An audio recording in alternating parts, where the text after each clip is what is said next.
That yes, yes, yo, you don't stop Big John come rocking the short shot fastest freaking show in MLB. Absolutely anywhere with your fucking boy. Big Johnny Stud, yo. Follow me up on Twitter at John the Gazer Flow. Sharpen and Razor. Same handle over on Substack, where all your dreams come true. All right, I actually am gonna rip a 0 SP best ball, and I thought I gave myself a little more time than I did. So you're gonna just bear with me for 1 second because I wanted to do DK and never did it before. Haven't shared it, and I'm feeling like a kind of a dum dum. I got 1 minute before this biatch rocks off. How's everyone doing? Again, you check out the Substack and the Twitter handle, streamline you to all the work. We are just rocking and rolling. It is about to play ball. I spent the entire day messing around with the model, smoothing everything out, making sure all the math kind of checks out and shit. So I am very, very, very, very, very, very excited. Damn, I wish on Underdog you're able to blow up the draft board. And that's what I had been doing. And in DK, it doesn't look like you could do that, which kind of sucks for me. Maybe I could just scroll this thing down and like do it go off my phone at the same time. Well, such is life in live TV. Hold on, I think we're getting somewhere. Sorry for you got to bear with me here. Let's see if we could share this bitch. Let's see, share this tab instead. That sounds like something we want to do. And I think we're off. Okay, hello. There we go. Up next to ship my money, though I'm going to drop down the names so I won't out anybody for making stupid picks. My internet's a little slow today, but again, we'll deal with that shit. I'm going to, let's see, let me turn off the phone. I'm going to pretty much draft off my auto. I'm just here to talk some bullshit. Again, I want to go 0 SP in this one. I wanted to do something a little bit different. DraftKings does not pay me, though maybe they should help me boost that fucking balance a little bit, though. If you know about the damn taxes in New York, you know you don't want to keep any money in on these websites. You know what I mean? Probably could have blocked it up, but who gives a fuck? All right, so we're off to the races. If you're unfamiliar, 20 rounds, 12 teams. Best ball is basically points. There's no adding, no waivers, no trading. Everything happens at the table. And it's really just about balance and roster construction, right? That's the name of the game at the end of the day there. So basically it's divvied up outfield, infield, and pitchers. I don't want to go too crazy the best ball, though. I do think with a couple days left, a lot of people have their roto and fucking redraft stuff buttoned up. Yo, you're already familiar with the player pool. You got people like me putting out ranks, find out what the hubbub is about on the fucking Substack, yo. Uploadable, goes right in, and you can auto draft these fucking things. It's already set for you. I clean them out every day. We already moved down Strider. You know, you got to be on top of this stuff. People are still drafting like Schwellenbach, shit like that. Not everyone is paying attention to the way we are. It's just what it's just what it is. People are going to push up outfielders. I've played that game a little bit, but what I found is if you dive into even the 1A, 2, and 3rd tier of outfielders, you're going to be fine. And I found where I've been short has actually been the elite infielders. So I wanted to start with Mr. Robert Witt Jr. Kind of mix it up a little bit. Again, I've been very much outfield heavy. I'm going to force feed offense into this machine. That's why I'm going to make sure I got one of my crooked eyeballs on the phone here to make sure I don't take any pitchers. I want to go, again, 20 rounds, outfield, infield, pitcher, so there's only 3 bins, right? Which means there are fewer outfielders than everybody else just by raw number, which is why they get prioritized. You could see that fucking evidenced in, 7 to 8 picks off the board or outfielders. And then when you think about 30 teams with 3 outfielders is 90 guys, some suck, some are hurt, some are platooning. All of a sudden, you might be down to like 75, and now all of a sudden you don't have a ton for everybody. Right, 12 teams, everybody with 20 picks is probably going to wind up with 6 or 7 outfielders. Well, 7 outfielders at 12 teams is 96. That was more than we had to begin with. even 6 times 12 is 72, which is really pushing to that limit of where every single viable guy is pretty much drafted. So I've been speaking about this all offseason. Yes, it definitely makes sense to prioritize outfield, but you can F yourself in the A. I have been that going too many outfielders. Outfielder. Remember, only 3 of them start. DraftKings is 3 pitcher, 3 outfield, 3 infield. If I'm not incorrect here, I feel like a fucking idiot. I'm not even 100% sure at this point. I've been doing so many of these damn things. But the point being, it's only 3 outfielders. I don't think I wanted to check it for the flex. So that's the part I wasn't 100% on. I keep forgetting, going back and forth between these damn things. But the point is, regardless, it's only a handful of players. I think DK is no flex. Regardless, even in the formats with the flex, or even if you want to build in for a little bit of flexibility, you don't need 5 or 6 studs. Those guys, assuming that you're correct, right? You have to draft best balls if you're correct. Those players are going to be wasted, and then there's an opportunity cost that you're sacrificing. Even if you believe that there's value at the end of the board, which I have totally, pushed for. There's a million pitchers I like at the end. You're going to see that in action today. But you're wasting topside value, overloading, and I really got to take the L. That was a wrong answer these past 2 years. You got to eat your L's, L for love. You got to eat that, when it's real, right? When it's deserved. And I deserve those L's, having figured out the first part that it was worth prioritizing outfielders, but then not figuring out that I should have pulled the brake at a certain point. Last year I was also a little too light on infield, right? Meaning I was mixing in pitching. See, man, I would love Crochet, Fell, but I'm not going to do what everyone thinks I'm going to do and freak out. I'm going to go with my boy Jordan Alvarez, healthy. Could be a first round pick, easily like a top 5 hitter on earth. People are cold on Jordan because of the health, but so be it. We don't know if he's going to get hurt. I really try not to predict injuries, especially after the year Jacob deGrom and Christian McCaffrey just gave us, a calendar year worth of here is what you thought you knew. Here is your fucking fleece. Here are the fucking what we actually know. It's fucking dick. So I'm not saying you shoot the moon on every guy that's had a long track record of injury. That's not what I'm saying, but you gotta be a little aggressive in these tournaments because everything is so limited, right? You gotta hit topside. And I think kind of playing into vanilla stuff, that also bleeds into regular redraft and waiver and fab stuff. These vanilla players are going to kill you.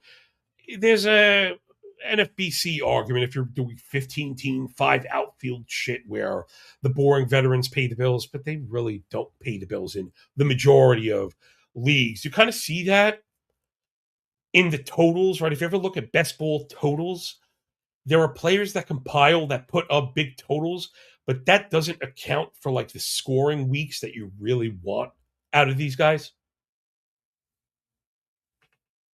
So just in a nutshell, some of the macro strats on the way out the door. I really am frustrated that you can't blow up this draft board into another window. I know DK is not as versed in the best ball stuff as Underdog. But man, I thought I did that last year on DK. Anyway, there goes my boy Wyatt Langford. I almost took him into second. I kind of like having early picks in best ball this year because Langford then becomes the automatic second and third round. That's my guy. My guy, DeTuti, my guy. He's going all the way. I got him on everywhere and anywhere I could fucking possibly fit this dude. I think he's going to go bonkers. Maybe I could show off the fucking tools a little bit. Let me set my cue here. where, again, I'm going 0P. I'm just going to fucking front load all the best hitters, though I need to put a little lean on outfield. If you see this way this draft is going out, right? If you're going to be prioritizing these guys, you better make sure that you're getting fucking stars at the very least. So I'm thinking Jarren Duran will do that. Let's show you a little bit behind the scenes what you get in the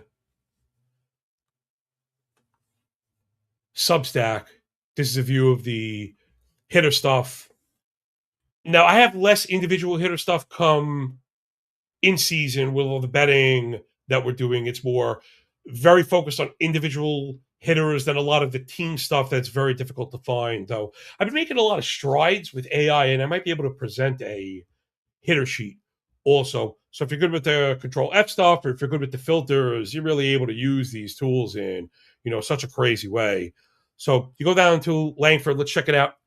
Again, surface stuff give you 573 PAs, 73 runs, 62 ribs, 22 and 22. And again, unlimited PAs, and we had some injuries. Those obliques are a killer. You could see the X slug was better than the slug, 190 ISO, X WOBA higher than WOBA, and the approach also really not bad. Again, this is one of the mistakes that I think people make. I promised myself I was going to do some of these for Instagram clips. But I mean, no one wants to really look at my fat fucking face, but TS, tough shit. Right? Sometimes you get what you get and you don't get upset. So I just wanted to take a second to talk about strikeouts. They're going to be very popular as we go in season when it comes to strikeout props and the like. Ladders, all the other ways to attack that market. Remember, 1,000 ways to skin a cat without scratching its asshole. But as far as hitters go, there's a major misconception with the stress on K rate. K rate matters. However, it's very low hanging fruit, bordering on low IQ. You really want to break down the style of hitter, archetype, and the underpinning stuff more so. Does a hitter chase? That's really the number one. The reason being, good power hitters can be poor in zone and even swing and miss. But if they're not chasing out of the zone, then we're fine with all that because it means that they're identifying strikes. And again, you want that aggression. We don't want our power hitters being too passive, letting the good strike go, and then having to wait on 2 strikes and then bite on a pitch that's close to the edges that might be bendy or breaky. So, in a million words or less, just be careful who the fuck you're following, man, because it's kind of crazy out there sometimes. All right, let's get back into the draft room. I'm going to be coming up in a second. Hopefully, I did a good enough job that I could edit that stuff. Again, I have no idea what the fuck I'm doing. Okay, I clicked off I guess when you leave the room, it comes back on a different look. So I'm kind of learning it as I go here. You know me, I couldn't have been satisfied with Underdog because I've actually done them and I'm good at them. No, I had to try something different and kind of fuck it up. So anyway.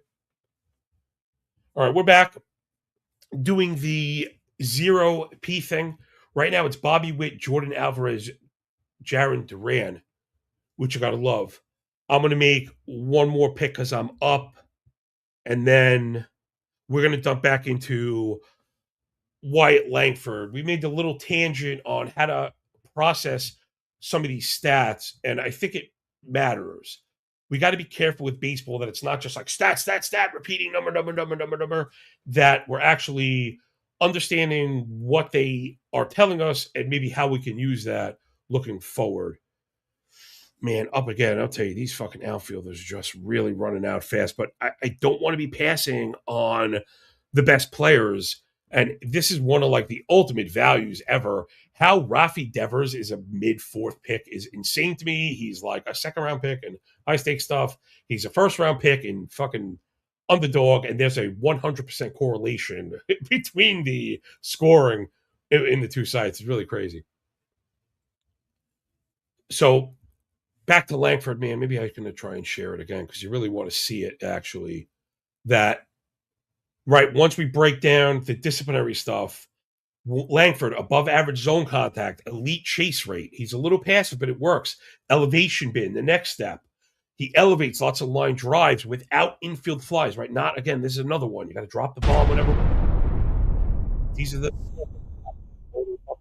fly ball stuff without understanding the dynamics that go into it with pitchers with rising stuff in good shape, work up in the zone to create infield flies. Hitters that don't pop the ball up are generally good at handling high hard ones. Wyatt Langford, checking that box as well. Then pull and air pull. Shout out my guy, John Anderson, and the Data Warehouse, where you get this great stuff. Look at the hard hit stuff. Look at the X Wobicon. Look at the homer. Look at the barrels. Look at the homer to barrel conversion rate. It's below average.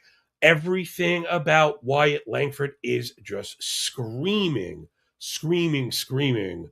Breakout is coming, man. And he had the monster spring. And my man is fucking healthy. I am just champing at the bit to see what Wyatt Langford could do. I think, best case scenario, we could be getting like MVP votes and a first round fantasy ADP next year, just really, really high on Wyatt Langford. All right, let me take an eyeball back on the draft room here. Again, kind of killing me. The outfielders, I might end up, overpaying. The concept of overpaying, I want to get into, maybe.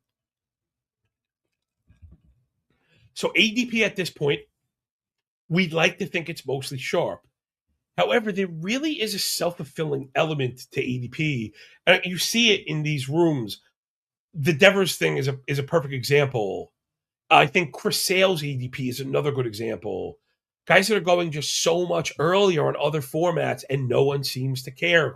That's the ADP, and people are using that as the lodestar for value, and that's not it. So you got to be willing to push ADP and bucket, right?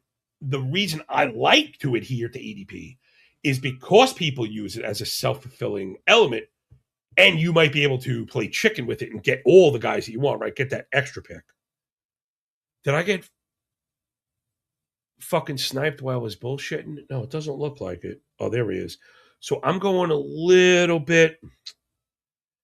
Man, right here, I'd be taking my fucking guy, Stowers, but he's fucking banged up, man. I'm going to go with the upside, O'Neal Cruz. I'm looking for, again, O'Neal Cruz outfielder in this format. And looking for guys that can give you the big spike weeks. Now, this has a little bit of YOLO going on with Cruz and Jordan. I'm going to need a lot of kind of health luck, but I wasn't just bullshitting when I said that before. We literally don't know shit about it. It's very difficult to predict who's going to get hurt and if you knew when they're going to get, hurt. So trying not to get too crazy about that stuff, because it really is only going to drive you crazy. It really is. It's only going to drive you nuts. Trying to be too specific in these realms. When it comes to best ball, you can defeat that by taking a little bit more of a volume approach. And again, everyone's not going to max these things. I hate when that happens in football, maybe more than baseball, just because the content is a little more popular. But I'm maxing this one and this one and this one. Like, not everyone is going to put $1,500 fucking bucks or $2,000 in these fucking things. With that,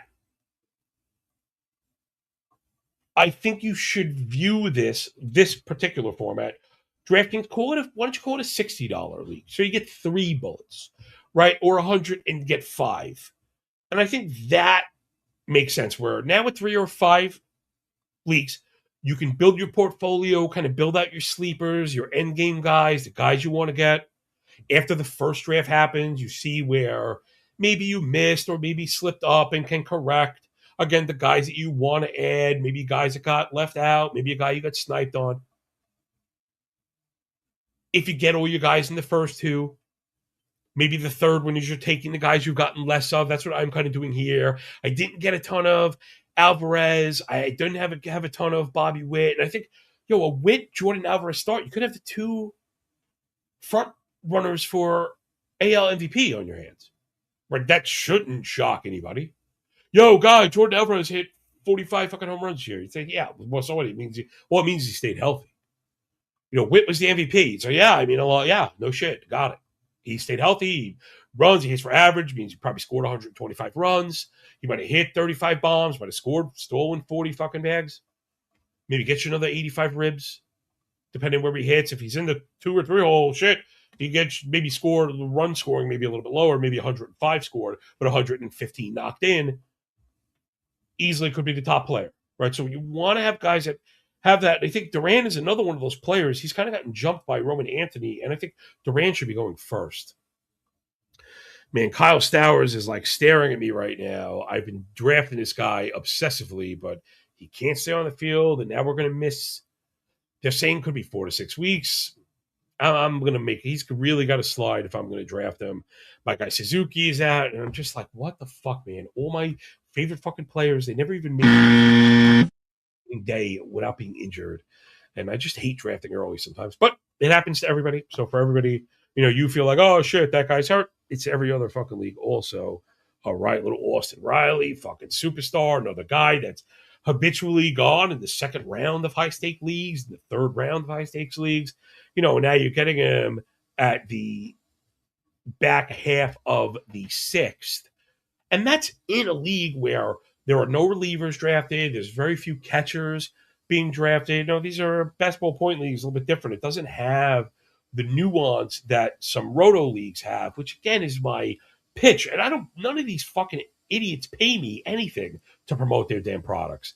I'm just here, talking shop, talking moolah, talking baseball, right? Best shit on earth. And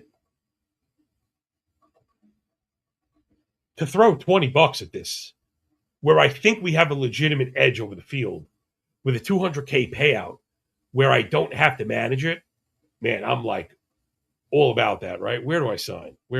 So I'm scooping up all the best ball before I can finish right here. Looking to add a couple more, late round guys, like I was saying. Oh, look, I'm a total idiot. This is the sliding bar. Okay. I'm like smart for a stupid guy, stupid for a smart guy. Okay, here we go. Now we're back on track. Draft board's going up as it happens. All my audio people, check out the Twitter stream at John Legeza. I think this also might be streaming on a YouTube channel, Pork Stats, but I don't know. I put up fucking year or two ago, and it doesn't have any subscribers. But I kept losing content. Was afraid X streaming kept failing, so I was just looking for backup plans. You can also follow me on Instagram. I have an Instagram handle. It's John_Legeza. I got some team previews. It's different content. Instagram, the content is different. I'm trying to do short form fucking brain rot. I don't even know what I'm doing anymore. So the pick that I was talking about, maybe reaching on, it was Joe Adell, and look, he went just a few picks after me. He's not coming back to me. So you got to ignore ADP at this point. You got to get you guys, especially with key injuries, create ripple effects. So, Stowers being out and Suzuki being out, that's going to affect the entire already shortened outfield pool. So all this stuff makes a ton of sense. I'm going to probably take Seiya if he falls and just fucking deal with it, because I really obsessed with Seiya. And I was drafting him a week ago, and he could only be out a little bit. They haven't really made a determination. I kind of think it'll be like 3 or 4 weeks. I'll make that exception for Seiya, who at this point is 20 picks outside ADP, opposed to Stowers, who's at like 5 picks before ADP. As much as I like Stowers.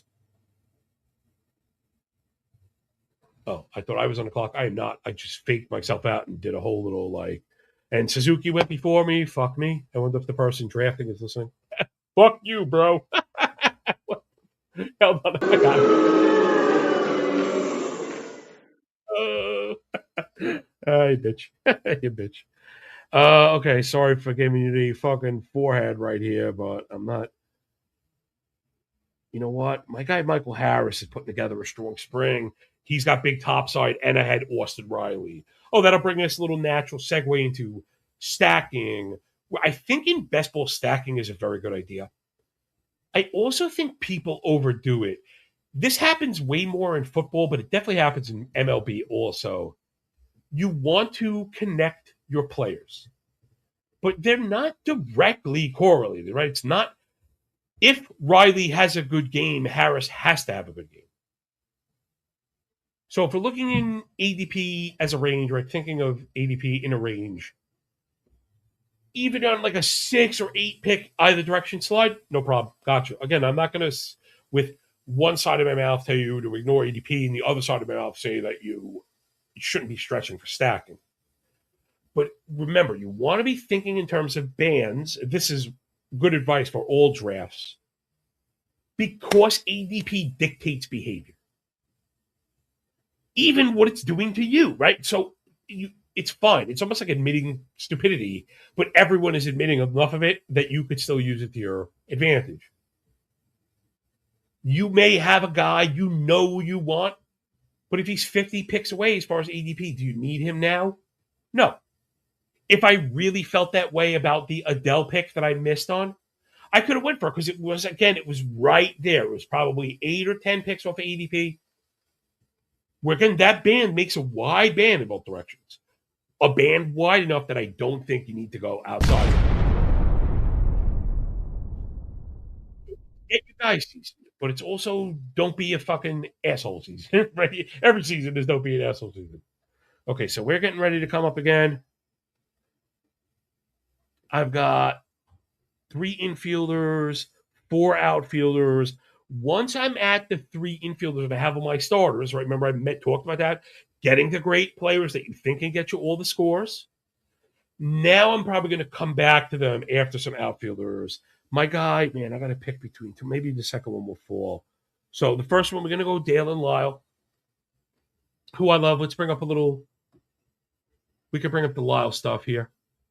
Share this tape and said, did it just go over? Look at that, man, like a fucking professional. So for the video people, if you're looking up, I'll run it back to the beginning. So Lyle hit 299, but he had a 309 XBA. So before we're automatically regressing batting averages, like he deserved every bit of that. It doesn't mean he's going to do it again, so it's not purely predictive. But it is a good descriptor, and I think people regress more than the descriptors tell them they should. The X slug was a little short of the slug, but an 845 OPS and a 199 ISO 360 WOBA, these are very strong. Dale Lyle's approach is fucking elite. Now, remember, I should have backed it up. At 350 PAs, he went 51-41, runs and ribs, 9 and 8 homer steals. So 350 times by 2, 700 PAs is a bit heavy, but just for rough math. 100 runs, 80 ribs, 18 and 16, plus you get a little bit of potential growth there. Lyle is, young. He's only 23 years old, and he's got draft capital behind him. He was a 47th overall pick, so early second round in 21. So I think we account for some growth. Again, the contact is through the roof. He's aggressive, tons of line drives. That validates the batting average. You get the pull and the air pull that we love, right? You get the barrels that we want. So there's a lot there, but the barrel rate's a little bit short. But back to stats, how we use them, and predictive natures are the things we want to be using. Pull and air pull means so much more in terms of power than, to me, even something like barrel. Like, I'll take an elevated pulled batted ball over a barrel. And it sounds crazy, but to me, it bears out in the stats. People purely chasing barrels are subjected to like a 53% homer to barrel ratio. That spikes through the fucking roof when you have an air pull guy. But when it comes to guys like Jose Ramirez, he doesn't barrel the fucking ball. And that goes for guys like Lyle. These are the guys I'm trying to highlight a newer, new kind of archetype for how to get to crazy power. Let's back it up to roster construction again. Because I'm going 0P and there's 20 spots, I'm going to go 6-6-8. Spencer Strider just went. He hit with the oblique. I would have wanted a little bit more of a discount. We're on the clock again. Oh, you know what? I was. Should I go with one more outfielder? No, I think we could wait on the outfielder. I want to get my guy Hunter Goodman. I don't think he gets enough love, and again, we want to capitalize on those Coors weeks when that team goes fucking ballistic. You know, they go fucking bananas. And in best ball, right, that's all the goodness of all the hits without any of the shite that you get when they're on the road. Though I would argue the Rockies' offense, I think, has taken a bit of a step up. They've added a bunch of pieces. I think they're going to be more acutely prepared to platoon this year. So I'm expecting a huge step up for the Rockies' offense. The fucking pitching is just a fucking my worst fucking thing. Yeah, worst fucking thing ever. Rockies gonna be a lot of fun as always for DFS and totals and props and all that shit. As always, looking forward to that. But again, the Rockies. It's back to we're going to just tie in multiple things of stuffs here to the stacking. So Rockies are uniquely inexpensive, and while I'm bullish on Rockies' offense, right, very specifically the offense, I'm not wildly out of lockstep with ADP. Right, so again, the use of ADP for wisdom of the crowd, but willing to bucket. Okay, I also think very highly of my own work with good reason. I do my fucking due diligence. The Rocky stack is so cheap on its face. And then if you were to build out additional value for stacking purposes, it's crazy. You could just get all the Rockies late. Now, I've been a little iffy on some of the outfielders. You know, I'm afraid they might get a ton of platooning and stuff going on. Okay, I'm gonna get my last guy. I'm gonna go Elliot Ramos because I drafted Rafi Devers. Right, so I'm always trying to put together two-man teams of guys that could, you know, double run score, two-run homer, and all that shit where you get all the extra bonus points, the way the correlations do end up working. But back to the Rockies. Rockies just so incredibly cheap across the board that you can wait and stack and get all the fucking Coors weeks. I've been doing that. Back to the players at hand. Here, let me hold on. Let me scroll this bitch, and we're gonna go on another little fucking. Did it again with that. There's two scroll bars on DK, and apparently I'm like not smart enough to remember which one I'm supposed to use. There it goes. There it goes. I definitely lost my train of thought too. The Rocky stack, and you could get Goodman, Tovar, and DraftKings is fucking buried. Doyle and Tovar, that's where I was going to go. Was now if we go up to the Rockies, again, every hitter, all formatted, every fucking thing you could ask for, as always. You know, mi gente, no, I never leave you hanging. When we say nuance and context, pouring at your fucking nose, we mean it. All right, I'm going to just leave this up on the board for a quick second. Let me look down because now decisions are actually need to be made. I'm eyeballing, man, Spencer Torkelson or William Contreras. Again, like legit bats that are just going entirely too late, if you ask me. And this is the secondary backfill of infield I was talking about. Holy crap, this fucking podcast has been incredibly helpful for basketball. But that's exactly what I wanted to point out. In the past, I've been focused on, well, look at all these really good infielders. But like when we're talking about Torkelson and like Chapman and Akamoto and guys that we might really like, they're not Bobby Witt, right? Let's not confuse it. They can give you tons of scoring weeks. They could be even excellent players. But the chance of you hitting on enough of them to fill in all your starters to compete with the guys who have fucking, you know, Witt and Ellie and shit like that, you're not going to do it. You're not going to do it. Balance. Though I know I threw balance at the window. I'm also a volume player and telegraphed a 0 SP. Up front, I would have taken Crochet in the second. I think that's a fucking steal. I wanted a couple zero SPs because I have there's a couple guys I want to get at the end. I need a fucking Mick Abel and Parker Messick. I want all the fucking standout guys, all the spring training standout guys. I'm gonna try and piece together a draft. So all right, Connor Griffin went and Contreras went, but Torkelson fell. So now I paired Torkelson. Oh, I forgot I don't have any Tigers. I thought I did. I was going to take Green before, but anyway, Torkelson I liked. Anyway, he was the last of my infielders. But anyway,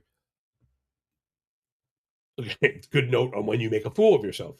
Use your cues so you don't make an even larger fool of yourself, right? So I sounded like a fucking idiot right there, but I did. I got the pick I wanted, and that's that's at the end of the day. It's all that matters. I get over being an idiot, but when you fuck up a pick and make a manual or an execution error, it kills you because that single piece has that resonating effect.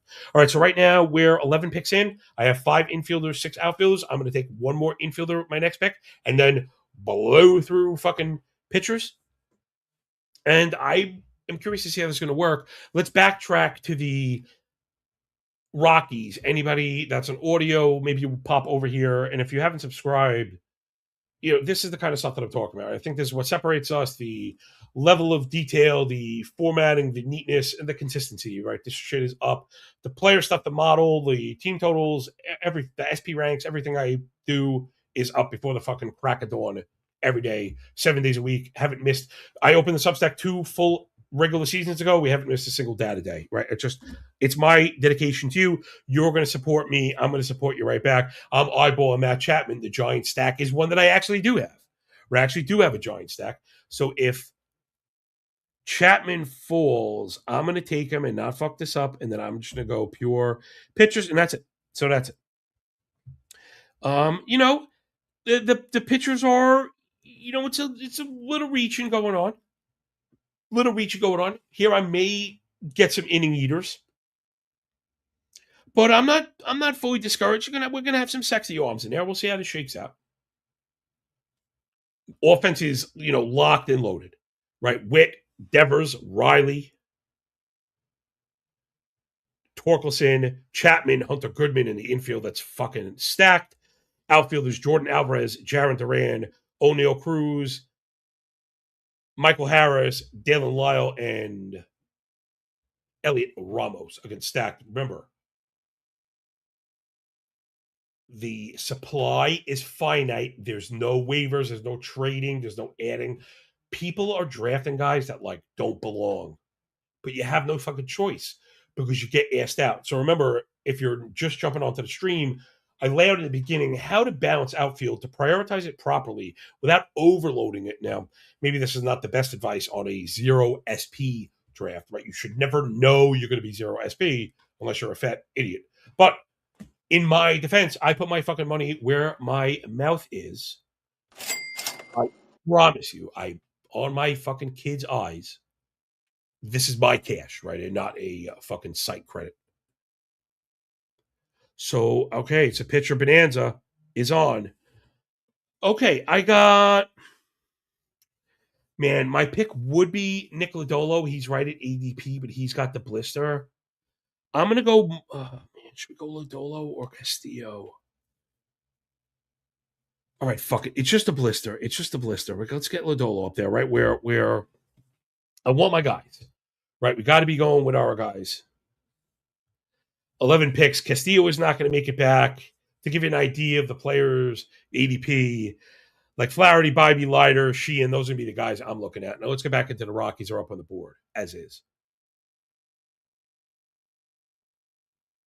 Let me see if I can highlight my point with the fucking spreadsheet. Okay, so remember, counting categories, BA to XBA for validation, BABIP, right, to try and get an idea of the validity of the BA. Slug and X-Slug, OPS, and those averages, then discipline. Now, what do we notice right off the bat? Yes, there's a lot of swing and miss. There's a shit ton of swing and miss. Why? I don't know if you could even see my arrow because the swing and strike is so high. The walks are low. The swing rates are very high. The Rockies are very, very aggressive. Okay. Chase rates, not terrible, right? You can see kind of up and down the list. Beck is in a good spot, and Doyle is league average. Goodman was kind of gross. Moniak was kind of gross. Tovar was kind of gross. Bit of a mixed bag. But what do we get? And this is why I'm so excited about the offensive side. When you do get contact, the Rockies brought in, what's his fucking name? DePodesta, the fucking one of the Moneyball guys. And I think, right, if we're to reverse engineer here, I think they're saying, the Rockies, this is front office, since the ballpark plays up to BABIP, the best way to get a ball in play to land is to hit line drives. Look at the line drive rates on this team. They're through the fucking roof. I mean, they're through the fucking roof. What else do you notice? This also, I don't think, is an accident. The air pull, the hard hit rates are through the roof. The air pull, the Rockies, I don't have a team stat for this. Johnny might, so I could probably correct myself. I can't in real time, but I could probably go do it right afterwards. The Rockies starters, right? Got to be careful when you're incorporating shitty bench guys. We're on the clock. Let's see. Okay, Tanner Bybee. Again, these guys may be a little more like inning fillers than I'm used to, right? When you're drafting aces, you're looking for all the high kind of strikeout stuff. My gambles, I know, are going to be later on. I want to try and build in more of an inning foundation, right? So again, this is why zero RP is not a great strategy. And there were hitters that I still like here, right? So I can say definitively now, this is the first time I did like a legit zero SP on DraftKings. I don't think it's a good idea. I wouldn't do this again. Because, just for example, infielders that are still available, Sal Perez is out there, and Jackson Holiday, and Barger, and Max Muncy, and like McGonigal, Andrew Vaughn, just guys that I like that are still out there. Outfielders, not so much. Jordan Beck, who I mentioned, maybe Carson Bench, but there's not a lot of late outfielders. So, again, you want to prioritize the outfield without being a jerk about it. And it probably makes sense to get some pitching early on. Again, lessons learned, and who knows? This could get to the fucking finish line. I love, no one actually knows. Lodolo could be back in a week and a half. He could make a run at a fucking NL Cy Young. Bybee take a step forward with Cleveland. He's already a good pitcher, and if we get 175 innings, he could be very good. So I don't like to put the cart before the horse. Like, this is a dead team, but you can see where it's hurt, right? It's hurt, and that's why balance matters. This is a different version of the mistakes I was making last year, bottom line. So back to the Rockies and the air pull stuff. Through the fucking roof. Anything at like 12 or 13 is good. You can see I'm formatted for the league. Once you're hitting the red, you're above average. Beck at 15, Goodman at 20, Doyle at 15, Moniak 22, Castro they brought in 17, Tovar 17. They're going to pull line drives. I'm excited about the Rockies offense. Again, maybe that's not like earth-shattering fucking 4D chess or anything. But it's not reflecting in the costs, Like that feels like objective fact, All right, I think I'm done with this sharing now. It's giving me a fucking headache. We're back on the clock looking for pitching. Let's see.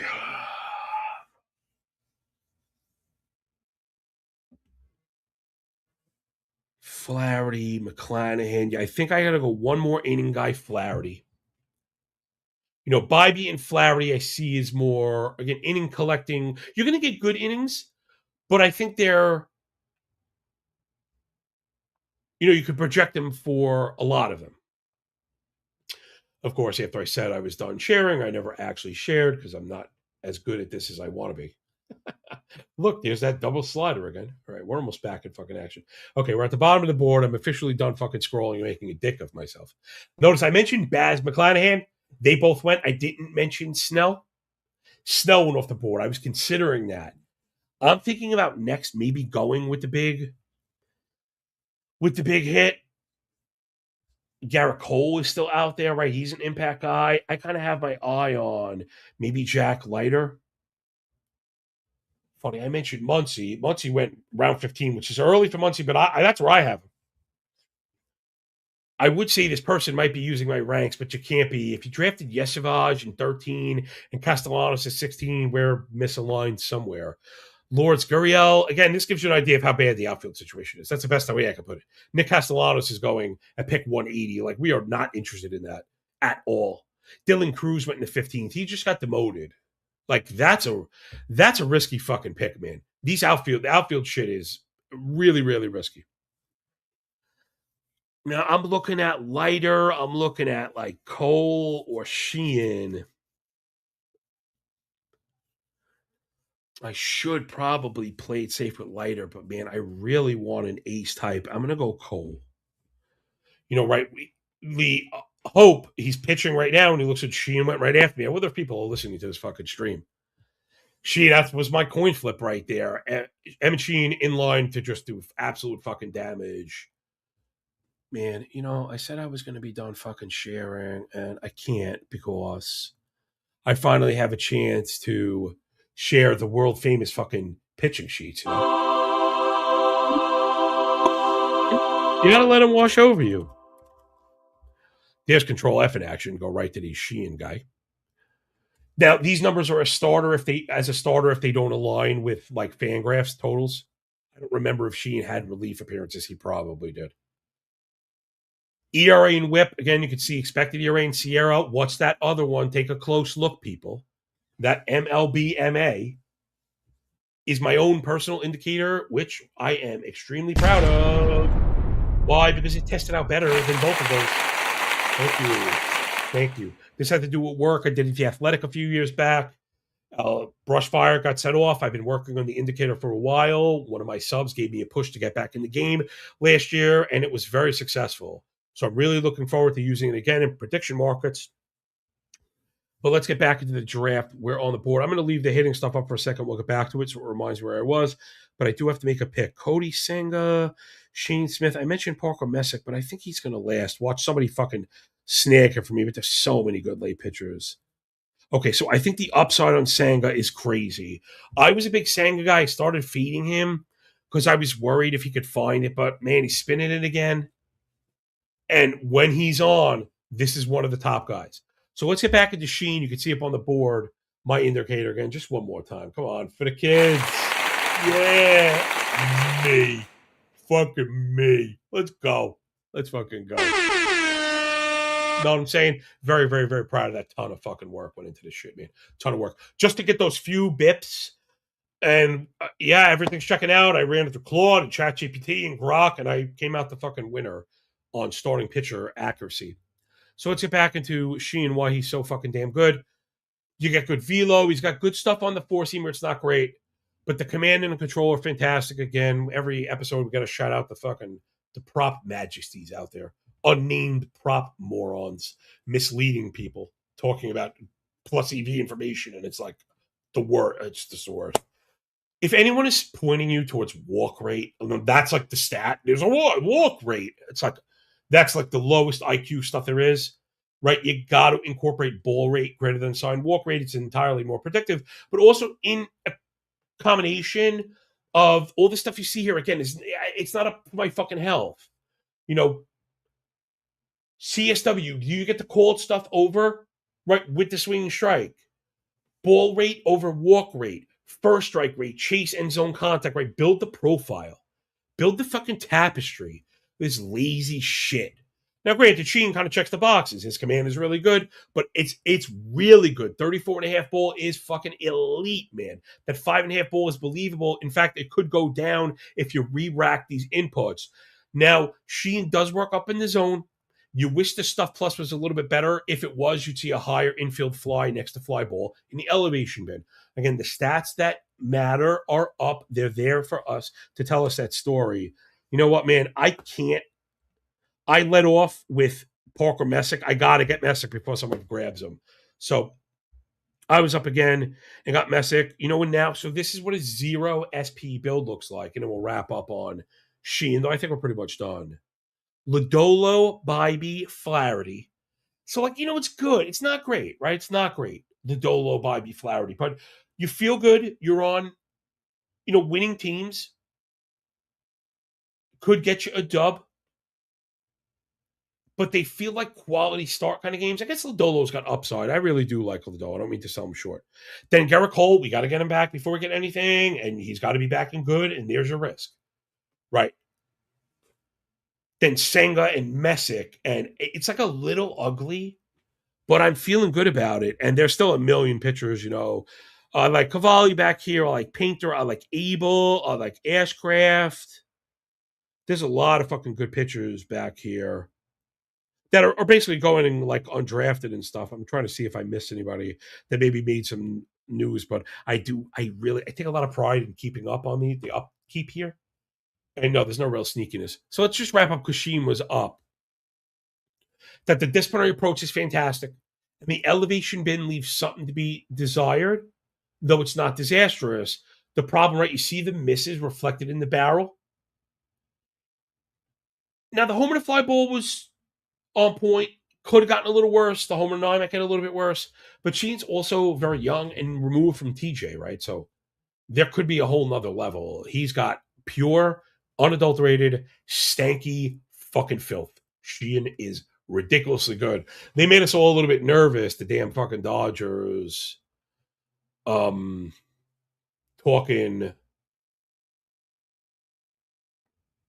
like 6-man or like bulk inning, like follow role. I forget exactly what they said, but it was not great for Sheen. It wasn't great. That it could be Robleski. At some point, they're going to need him. He's going to be getting it. I didn't get Sheen in this draft, but I don't give a fuck. Yeah, I'm all about Sheen. I was clear, though, as we were wrapping up the pitching episodes, he got a little bit too pricey for me, Emmett Sheen. I didn't want to pay like top 75. We were getting him pick 195 for these fucking contests open, It's okay to chase up the value, but then it gets a little bit crazy. All right, we're back on the board. Weathers, Cavalli, Painter, Abel. I think I'm going to go Andrew Painter. Right, looking for the step up. Look at that. Look at that brick house on mine, all fucking red. Somebody else went that road too. They ended up with Leiter, Soriano, Mize. I'm not crazy about those guys. Another guy that went 4 pitches in a row, Abbott, Shota, Boyd. See, Shota and Boyd are good, like inning eater types too. They would have been fine in where I have I had already gotten Bybee and Flaherty, so I wanted to go with a little more risk. So I'm pretty happy with this team. I would have much preferred to give up 1 or 2 of my infielders for a true ace. Not even necessarily a crochet scuba ace, but like an ace, a guy that's an ace. Give me fucking Crisale, or at least like a legit stab at a number 1. Mizurowski I love, and McLean we fucking love. Those fucking guys. I wish I had one of those. I don't. I feel like there's a pitcher that I'm not thinking of that I like told myself I fucking wanted, and it's not coming to mind right now. Shit. One of those like sneaky fucking starter types. Young guy, probably rookie type. I guess maybe I could go early. He's got Tolley chasing him down. I'm not crazy about that. A few more picks to figure it out. Man, I kind of like Roop and maybe Sproat, but it wasn't them. I remember. It's fucking Libertor is the guy that I've been getting into that I haven't gotten enough of. So that was the guy. I'm going Libertor if he makes it. And then early, Libertor fell. That was the guy I wanted to close out with. Libertor could be a legit ace, former first rounder. The Cardinals are going to suck, but he's going to get the fucking rock every 5 days. And aside from being their only chance to win games, if he has all the restrictions off, because he's been a big innings guy, right? So I kind of did need some bulk. He checks the box of bulk with upside. As much as I love Connolly early, it's a lot to ask. I couldn't take on any more guys that are not starting excellent. I could have went Cade Cavalli. That would have been very similar.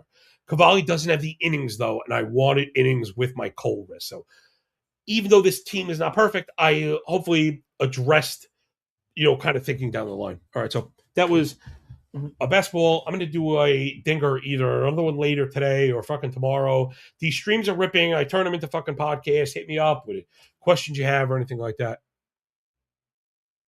So that's it from me for now. Gosh, look at that ugly fucking mug. Let's share the fucking tools at first, right? Jeez Louise, man. Bring that fucking thing in, will you? So for anybody still hanging around, I could show off some of the stuff that you get in case you were wondering. I know fantasy season is wrapping up, but it will give you an idea of what you're dealing with. Again, really kind of formatted, everything very neat and detailed. Right now, we still have there's tiered ranks up. The cheat sheet is up. There's uploadable best ball ranks for both sites. You get the hitter sheets, and I'm going to leave all these up for people to do their own research as we go into 2026. The pitcher stuff is going to get updated. Again, I'm not 100% sure about hitters. I might get to it. I might deliver a hitter. People have been asking, and it was a little bit more of a pain to ask. I couldn't handle the load. Trust me, I'm not making extra time to put my feet up. I'd fill every fucking second to save you time. So the hitter sheet hopefully will be up, but if not all the team stuff, I guess I could bring that up. I haven't really shared any of that. But if you're into betting or doing the daily thing, you look up on the board. I've got our hitter sheets up, man. They deserve it too.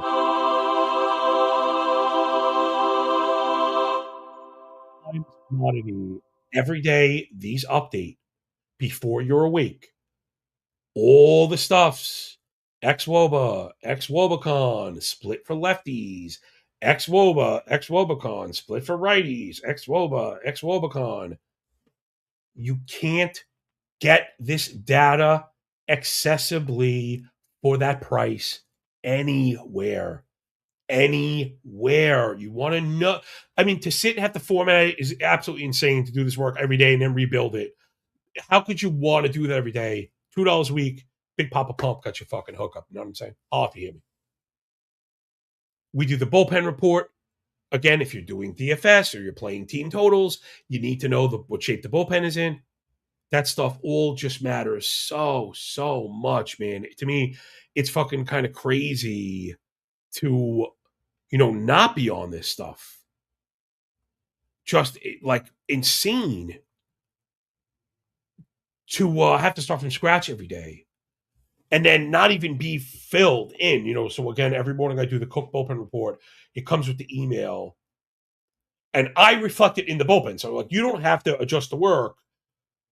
But sometimes you're like, why is this? I don't understand. Because if you're not looking, the three best relievers might have gone 3 days in a row. Very rarely, if ever, do they go a fourth. They might have 50 pitches thrown in the last 2 days. Very rarely do they go again. It happens sometimes. But anyway, even if they are active, it's when we're looking for a drop down in performance. So, boom. You know what I'm saying? That's how we do.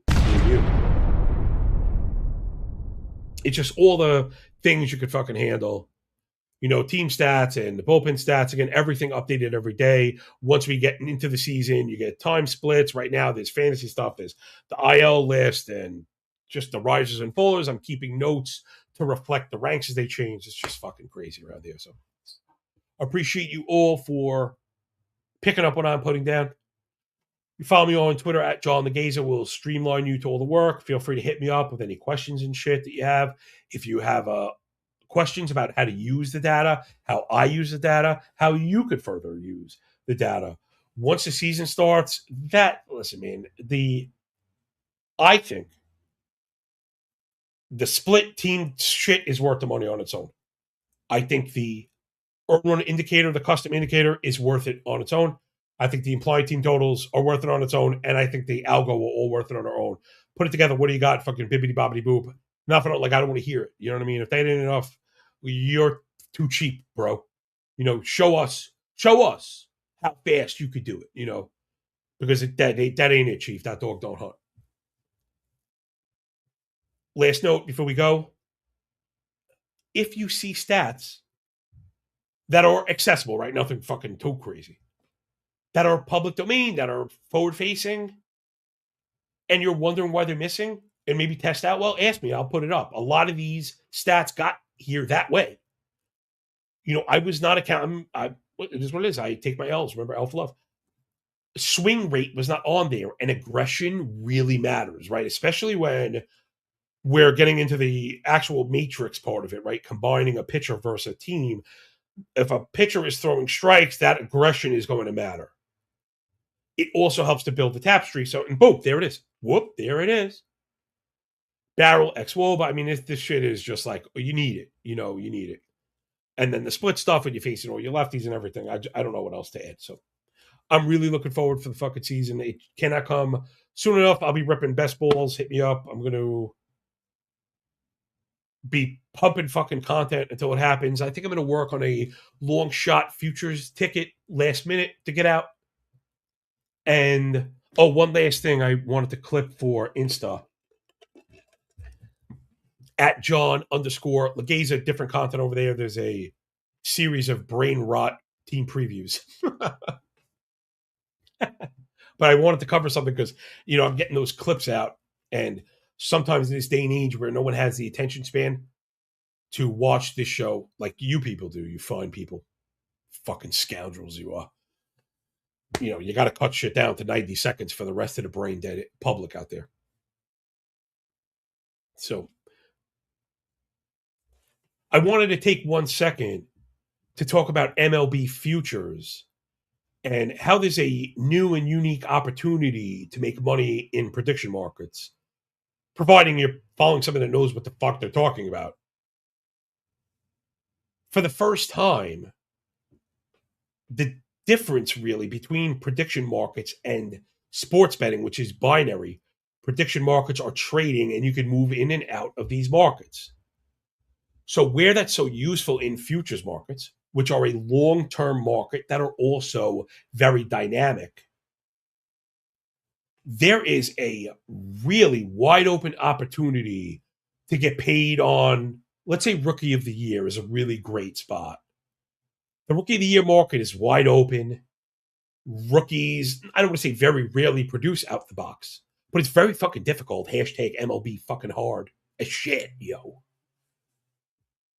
That even the top rookie might not bring home the bacon, plus they could get hurt.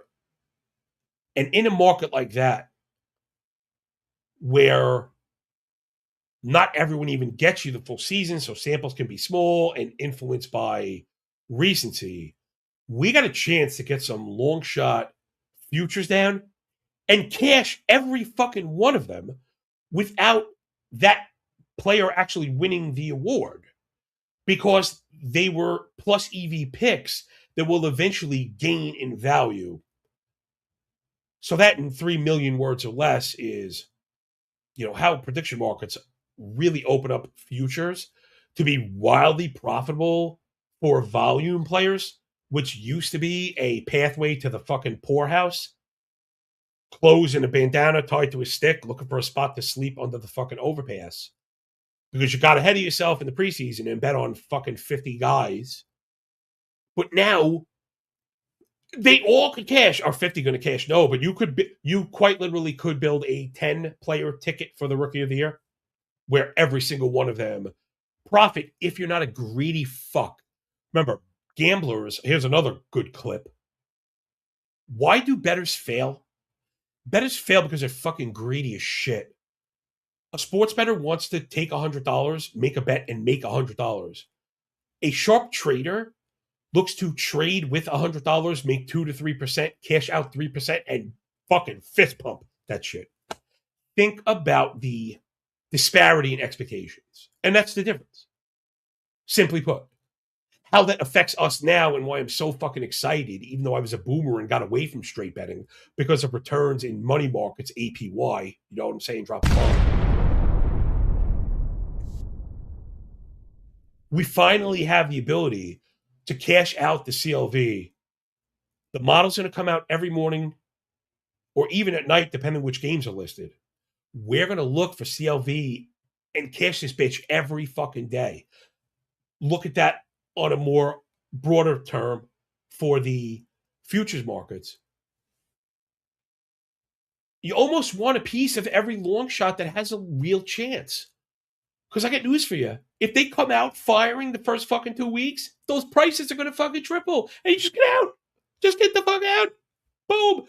If you adjust your expectations, the opportunities to make money betting on sports by trading in markets will completely blow your fucking mind. I've never been a snake oil salesman. I've been in this fucking space a long time now. I have thousands of hours of fucking content, literally. And you never hear me talk about we're going to break the fucking market. We're going to make $1 million fucking dollars. The first time my knees are shaking because I think we might make the fucking $1 million. We just got to be smart. We got to do what we fucking do. Stay smart, stay sharp, hit the markets early, do the math, attack, and get out without fucking being greedy. We are going to be looking to compound 3, 4, 5% every day. You go do that fucking math. Go put whatever you got in your little bank account there, your piggy bank, which, by the way, you should be capitalizing. It matters. Takes money to make money. You know what I'm saying? Lessons pouring out your nose here. But we have a real opportunity to be smart and make consistent profit. Unlike betting, where eventually it's in the hands of the players and fucking umpires and fucking weather, you can hit every day. Because you can always be in front of the market if we have modeled edge, which has been what I've been working on nonstop for the last couple of years. And now that the opportunity is actually manifested, where edge is now profit, right? Edge was always theoretical profit. Edge, in theory, over time would equal profit. But who the fuck wants to deal with that shit? I don't. I mean, listen, I was 25 and fucking, 80 pounds skinnier like I once was. Different story. No fucking kids. You have a different risk tolerance. I love that. If you're so good at this, why don't you just do it? Are you stupid? Because life is not in a vacuum. I think you're telling on yourself, the people that do that. Why don't you do it on yourself? You might have capital tied up in real estate or stocks that are in a live trade that can't be cashed out. Like, you might have small businesses going where it takes, a lot to make money in those markets. And it was always this binary element that's now really kind of removed. I hope I did an okay job of explaining it. We're going to hit this again in the next day or two because I've been getting a lot of questions about prediction marks and the translations and what our scheduling might look like and what we'll be satisfied with. So that's like a little taste. I was supposed to do a quick instant hit and it turned into a fucking dissertation, but it is pretty complex. Right. And what I'd like to think I do a very good job of is taking the complex and simplifying it. Because at the end of the day, we really do want to keep it simple, stupid, right? That KISS method matters. So I probably didn't get the clip that I was looking for, but fuck it. If you enjoyed it, maybe we all got something out of it. It doesn't change how excited I am, and it doesn't change, us being in front of those earn run indicators. Our team totals are already, we have a track record for being successful. Man, we put it together. I'm really, really excited. Making $1 million fucking dollars this season in MLB betting without betting on a single fucking game, being in bed before fucking 8 p.m. every day. So thanks so much. Follow the Twitter handle. Check out the Insta. Follow on Substack. Don't be a cheap bitch your whole life, yo. Support good people doing good work. The money I get, I force back into the business. So love you all and appreciate you deeply. Enjoy the games. Enjoy the day. And when we're done with the book, enjoy the pay. Remember, motherfucker, when you work this hard, yo, the winning feels a lot less like luck. Bet your ass it does. Peace.